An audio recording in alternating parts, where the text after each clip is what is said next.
Ana Cristina Olvera y desde todas las latitudes de la región les doy la bienvenida a nuestro punto de encuentro en el arte y el conocimiento, el noticiero científico y cultural iberoamericano, NSC, el espacio informativo de la Asociación de las Televisiones Educativas y Culturales Iberoamericanas, ATEI.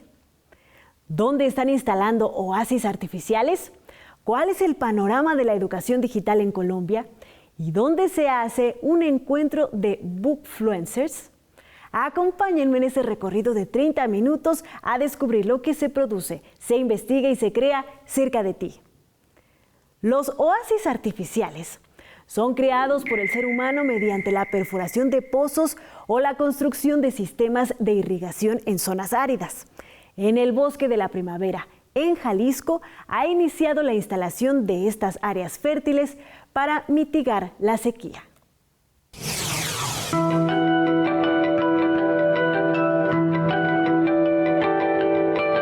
En un esfuerzo por mitigar los efectos de la sequía y promover la conservación de la biodiversidad, la Unidad de Rescate de Fauna Silvestre de Tlajomulco ha iniciado la creación de oasis artificiales en el Bosque de la Primavera, uno de los pulmones más importantes de Jalisco. Este proyecto tiene como objetivo garantizar el acceso al agua para diversas especies de fauna que habitan la región y enfrentan condiciones de calor.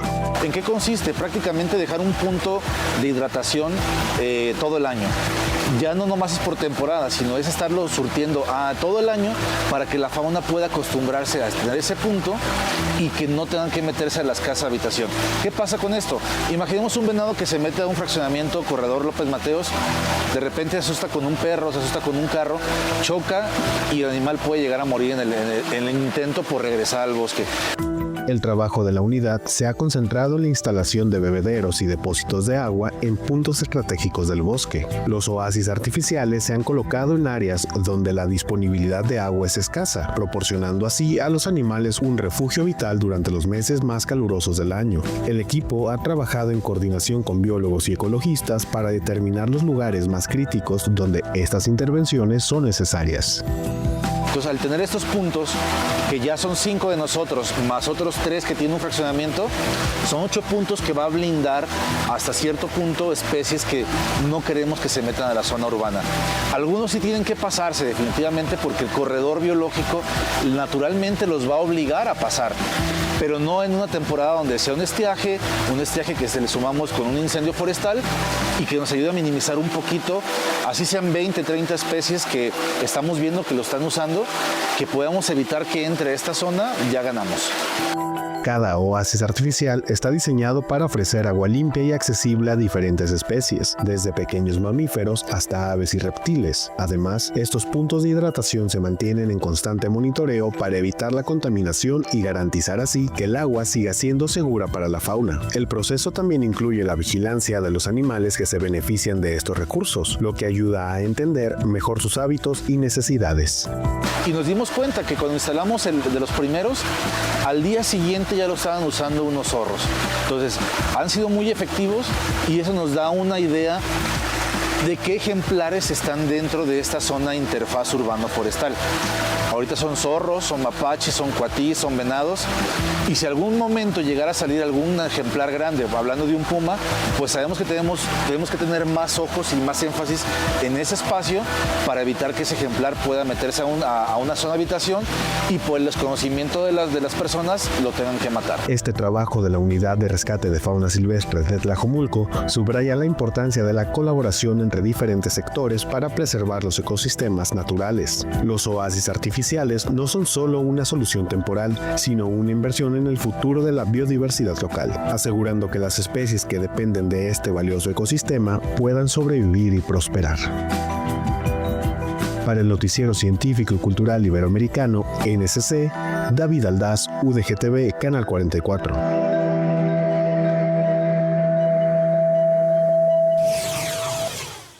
Según la Organización de las Naciones Unidas para la Alimentación y la Agricultura, se prevé que el comercio internacional de arroz alcanzará los más de 60 millones de toneladas en 2025.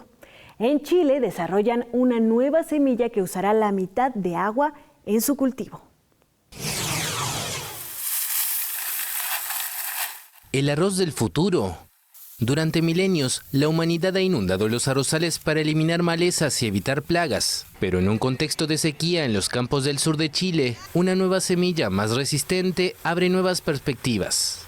Gracias a una investigación científica realizada en sus tierras, Javier Muñoz logró reducir a la mitad el consumo de agua y mantener una producción similar. Bueno, el cultivo de arroz siempre fue inundado. Básicamente, como digo, los viejitos de campo estaban acostumbrados a la inundación, ya sea por diferentes factores, como el control de maleza o temperatura, y quizás por comodidad. Y lograr hacer un cambio tan rotundo como este, que es llevar el arroz al riego, es básicamente un hecho histórico hacia el futuro.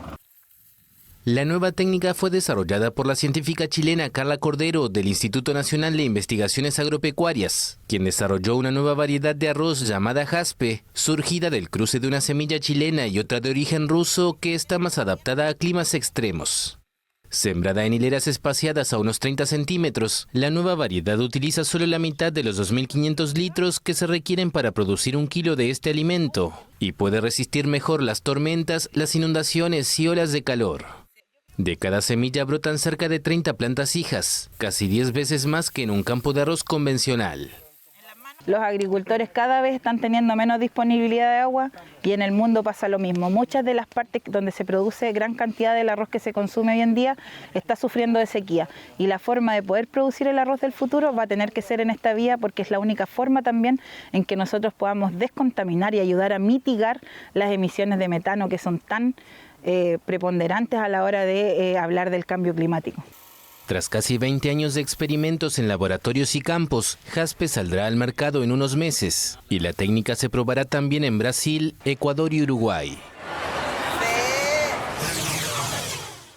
La nueva ruta de la seda es un proyecto de China que busca fortalecer los lazos económicos con Europa, Asia, África y América Latina y robustecer la conectividad global con inversiones en infraestructura, transporte, energía y tecnología. Este es el origen de la ruta del preciado textil.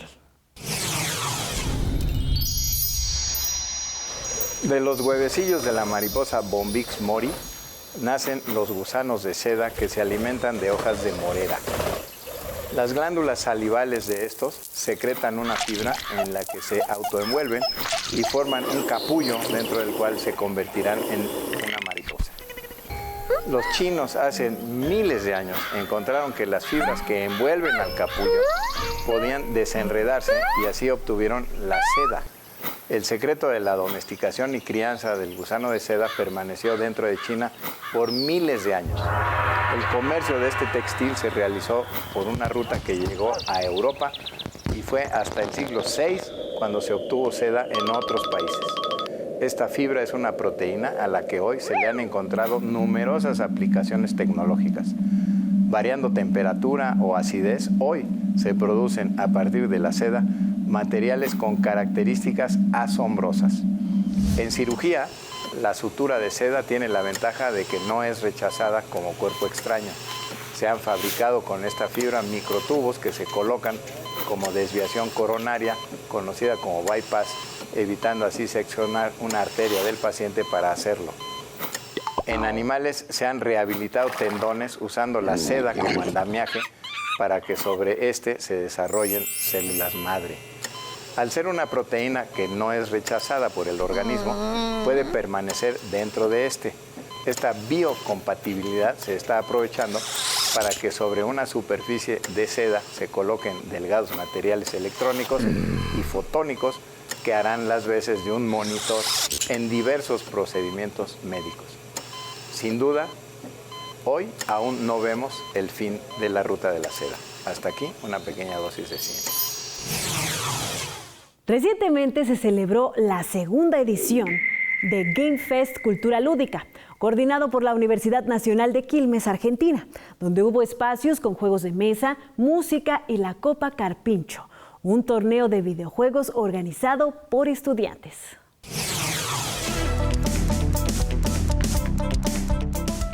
estamos organizando esta Quilmes Game Fest. Vamos a tener diferentes secciones, por ejemplo, el área academia, donde van a poder estar mostrando los estudiantes tanto de la carrera universitaria de programación sus desarrollos de videojuegos. También están mostrando los estudiantes de la escuela secundaria técnica, que depende de la UNCI, que también están desarrollando videojuegos. Y lo que hicimos en la materia es más que nada bajar ideas primero de cómo podríamos aprovechar el avance que tuvimos todos los participantes a lo largo de la carrera y poder introducirnos un poco en este universo y darle un poco más de luz a un nicho que es un poco más cerrado por ahí comparado a lo que es la industria o a lo que se piensa cuando se habla de informática.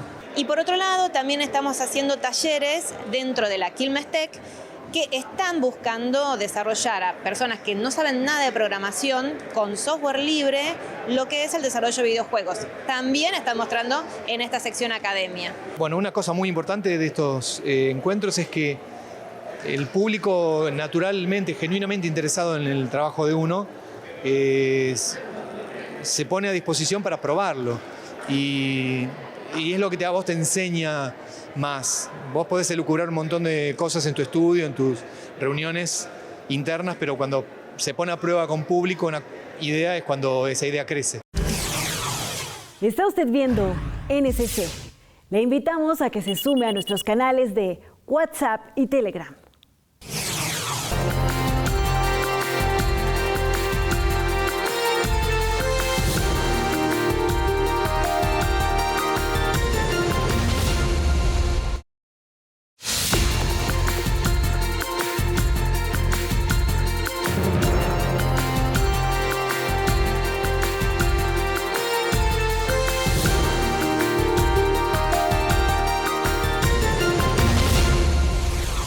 Se prevé que el 2025 sea decisivo para la educación digital. Tras logros como la inteligencia artificial, la realidad aumentada, la realidad mixta y los mundos virtuales, que impulsarán una revolución educativa hacia la personalización, inclusión e interacción. En Colombia, este es el panorama. Hola, soy Alex Vallensi Fuentes, investigador, profesor, Scrum Master en temas de educación digital, tecnología y sociedad. Bienvenidos a Cápsulas de Educación Digital. Hoy hablaremos de un tema crucial para el futuro de la educación, la transformación digital. ¿Está Colombia preparada para aprovechar las oportunidades que esta revolución educativa nos ofrece? Acompáñenme a descubrirlo.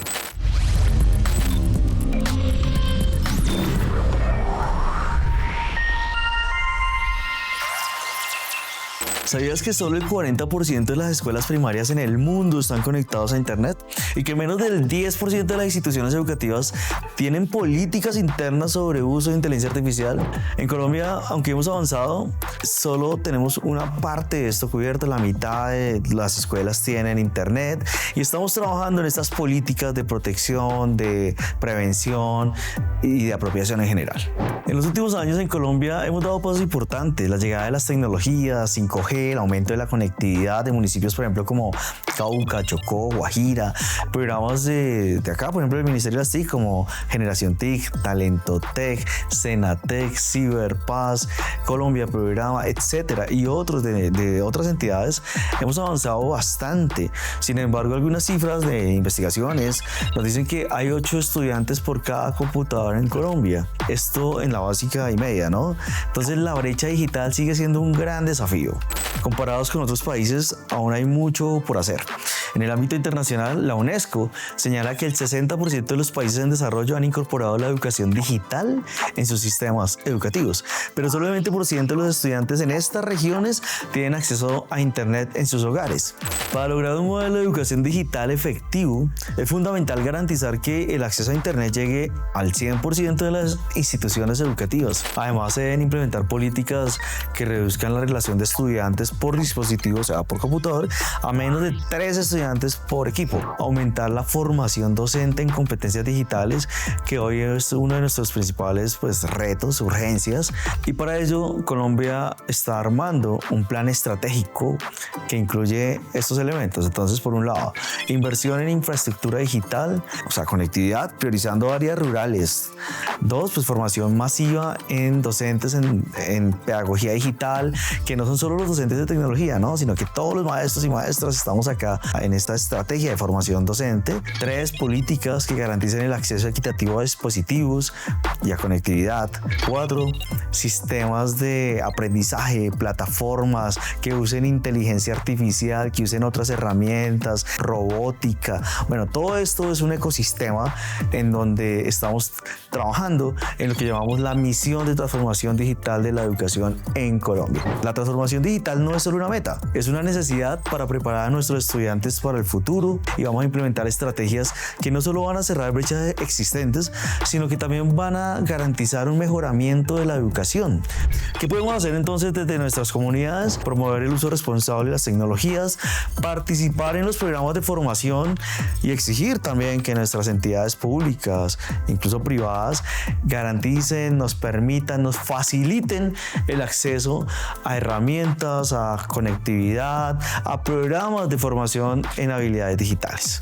Esto es Cápsulas de Educación Digital, donde conectamos la educación con el presente y el futuro. Gracias por acompañarnos y recuerden que la transformación comienza en cada uno y cada una de nosotros. Hasta la próxima.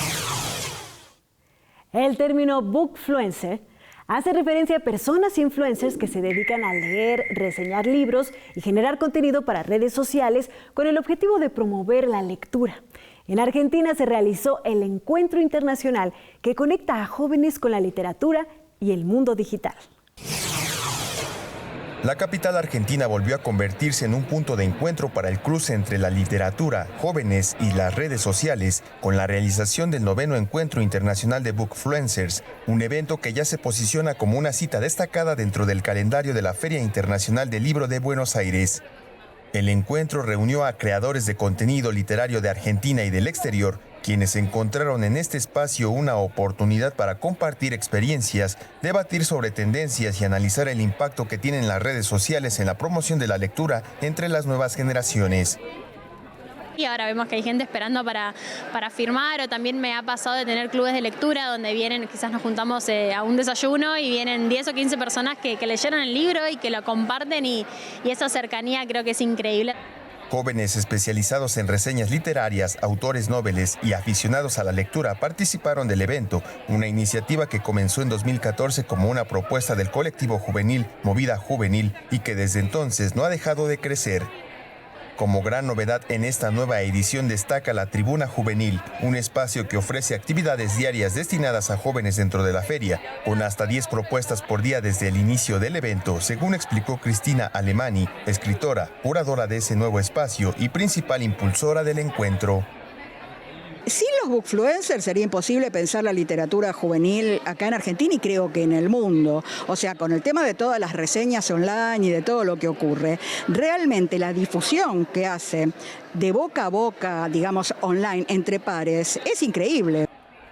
El encuentro de Bookfluencers se consolida como un espacio clave para reflexionar sobre cómo la difusión de contenidos literarios en redes sociales impacta en los hábitos de lectura de los jóvenes, contribuyendo no solo a despertar el interés por la literatura, sino también a fortalecer el vínculo de las nuevas generaciones con los libros desde una mirada más personal. Con información de la oficina en Buenos Aires, Argentina, Noticias Xinhua. La Universidad Católica de Santiago de Guayaquil, en Ecuador, es una institución de educación superior que fue creada en 1962, que inició su primer periodo académico con las facultades de Jurisprudencia, Filosofía y 3 más. Pronto se inaugurará el museo de esta casa de estudios. El Museo de la Universidad Católica de Santiago de Guayaquil será pronto una realidad. Este proyecto brindará una conexión importante entre el arte, la historia, la comunidad universitaria y la comunidad en general. El arquitecto Florencio Conte, vicerrector académico UCSG, nos habla sobre los avances de lo que será el MU. Bueno, está avanzando a pasos firmes y es que hay algunas etapas. La etapa de concepción del museo, de la concepción museológica, está terminada. O sea, ya se sabe qué es lo que va a haber. Ahora se está en la etapa museográfica, o sea, se están eligiendo las piezas para poder ir acompañando ese texto museológico y sabemos, o ya lo tenemos definido, que va a haber 4 salas claramente definidas. Hay una primera sala que va a haber la exposición arqueológica a la universidad. En realidad, la exposición arqueológica a la universidad es una colección muy grande. Entonces, en la vitrina principal van a ir rotando las piezas, pero con un texto adecuado que lo está haciendo una arqueóloga. La segunda sala es una sala donde se hablará de la historia de la universidad. La tercera sala es una sala temática que va a ir cambiando a lo largo de los años. Se va a empezar con la sala temática de arquitectura. Yo precisamente estoy haciendo la parte de curaduría, donde se va a hablar desde la historia de Guayaquil y cómo la Facultad de Arquitectura y Diseño ha aportado a la historia de Guayaquil a través de sus investigaciones y qué tipo de investigaciones y cómo se puede ir leyendo ese trabajo a lo largo del tiempo. Y se termina con una sala temporal. Una sala temporal que la está haciendo Marina Paulinelli, que fotógrafa, profesora de fotografía de esta universidad, ya jubilada. Y es interesante porque recoge una exposición de los primeros trabajos de sus alumnos cuando ella llegó a ser profesora. Y el abrir un espacio que no solamente esté para nuestra comunidad, sino que va a ser un espacio que va a estar abierto para que cualquiera pueda venir y en esa sala temporal cualquiera pueda exponer, así como lo hizo a lo largo de los años. La otra sala, la temática, va a ir rotando entre las distintas facultades. Las distintas facultades irán a través de esa sala contando su propia historia y qué es lo que han hecho a lo largo de estos más de 60 años de historia de la universidad. El proyecto MOOC será un lugar de memorias, pero también de ideas que invitan a construir el futuro. Diría que lo que se va a recoger es esta visión contemporánea de lo que es el museo. El museo ya no debe ser entendido con aquel espacio estático, inamovible, que solamente recogía cosas viejas, no cosas del pasado. No, el museo debe ser un espacio abierto, un espacio lúdico, un espacio cambiante y que se vaya adecuando a las propias necesidades institucionales y de la ciudad. Y en el caso de tener un museo universitario, estrechamente vinculado con la proyección académica que tenemos. Su inauguración está prevista para inicios del segundo semestre de este año. Reportó para ustedes Denise Gonzaga Landín, Vicerrectorado Académico. Gracias por habernos acompañado en este viaje informativo del Noticiero Científico y Cultural Iberoamericano, NSC. Este espacio de encuentro no sería posible sin la colaboración y plataformas de nuestros socios de ATE y las agencias informativas AFP, EFE, Xinhua y la Deutsche Welle. Si quieres saber más, podemos estar comunicados a través de la web en noticiasnsc.com. Y en las redes sociales nos encuentras como @NSC Iberoamérica, en X, Facebook, Instagram y Dailymotion. Yo soy Ana Cristina Olvera y les espero en una próxima emisión.